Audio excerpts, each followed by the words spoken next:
વલસાડ તાલુકા પંચાયતની પ્રથમ ખાસ સામાન્ય સભા યોજાઈ। સામાજિક ન્યાય સમિતિના ચેરમેન તરીકે કાંતિલાલ પટેલના નામનું મેન્ડેટ જાહેર કરાયું। વલસાડ તાલુકા પંચાયતની આજરોજ પ્રથમ ખાસ સામાન્ય સભા પ્રમુખ કિશોરભાઈ પટેલની અધ્યક્ષપણા હેઠળ વલસાડની ડીએમડીજી હાઈસ્કૂલના બીજા માળે સભાખંડમાં યોજાઈ હતી।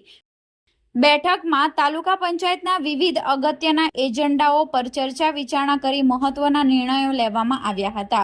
સામાન્ય સભાની શરૂઆતમાં સર્વપ્રથમ ગત બેઠકની કાર્યવાહી નોંધ વંચાણે લઈ તેને સર્વાનુમતે બહાલી આપવામાં આવી હતી। જે બાદ તાલુકા પંચાયત કારોબારી ચેરમેન તરીકે મહેશભાઈ શંકરભાઈ પટેલના નામનું મેન્ડેટ જાહેર કરાયું હતું। તેમજ કારોબારી સમિતિમાં 8 જેટલા સભ્યોનો સમાવેશ કરવામાં આવ્યો છે। જ્યારે સામાજિક ન્યાય સમિતિના ચેરમેન તરીકે કાંતિલાલ પટેલના નામનું મેન્ડેટ જાહેર કરાયું હતું। તેમજ સામાજિક ન્યાય સમિતિના 4 જેટલા સભ્યોનો સમાવેશ કરવામાં આવ્યો છે।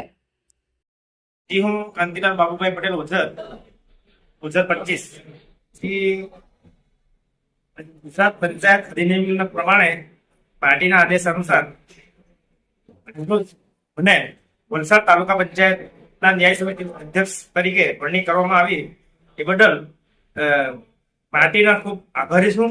અને ખાસ કરીને મારા ધારાસભ્ય શ્રી અરવિંદભાઈ પટેલ સાહેબ અને ભરતભાઈ પટેલ સાહેબ અને ખાસ કરીને અમારા ભારતીય જનતા પાર્ટી સંગઠનના તમામ મિત્રો અને તમામ તાલુકા પંચાયતના સભ્યો અને તમામ સ્ટાફગણનો ખૂબ આભાર વ્યક્ત કરું છું। આવનારા દિવસોમાં મારે તમામ ગામોની વિઝિટ લઈ 96 ગામો મારી અંદરમાં આવે છે, તમામ ગામોમાં પંચાયત ઓફિસ પર વિઝિટ લઈ અને જે ગામના વિકાસના કામોમાં જે થોડી ઘણી સત્ય હોય એને હું પૂછીને દરેક સરપંચો યા તલાટીને માહિતગાર થઈને હું કામ પૂરેપૂરું કરવાનો પ્રયત્ન કરીશ।